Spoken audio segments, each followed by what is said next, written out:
Hi guys! Magandang araw! Samahan nyo naman kami sa panibagong araw ng aming buhay. Flex ko lang pala yung mga halaman ko. Namulaklak na yung isang orchids ko.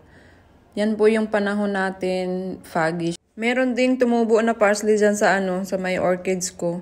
Yung iba, linipat ko na. Ayan siya. Nilagay yan ni Amit nung nakaraang buwan. So, ayan. Tumubo na siya. So, ayan pala yung aming father. Pumunta siya sa market at namalengke. Ngayon pala, nag-market siya. So, isi-share ko sa inyo kung ano yung napamili niya tsaka yung kung magkano. Kung magkano yung inabot. So, ayan, meron tayong 1 kilong munggo. Nagkakahalaga siya ng $16. Tsaka ayan, pork belly.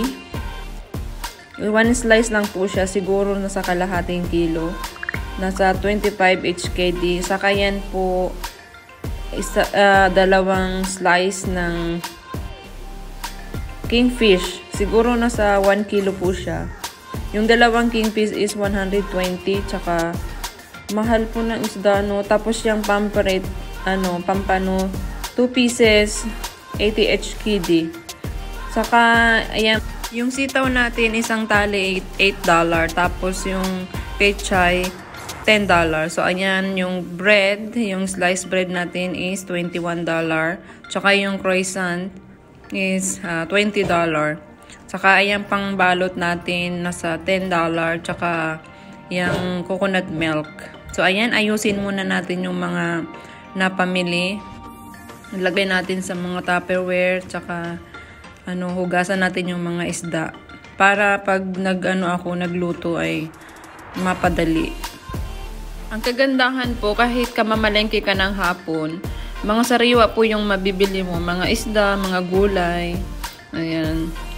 So, mag-transfer muna tayo. Alam nyo guys, medyo mahal po ang mga bilihin dito sa Hong Kong. Nagkakahalaga po lahat-lahat na napamili po ni Amit is 320 HKD. So, ang sa peso 7 pesos na ang $1. So aabot po siya ng 2,240. Ganun po kamahal yung mga isda, lalo na yung mga isda.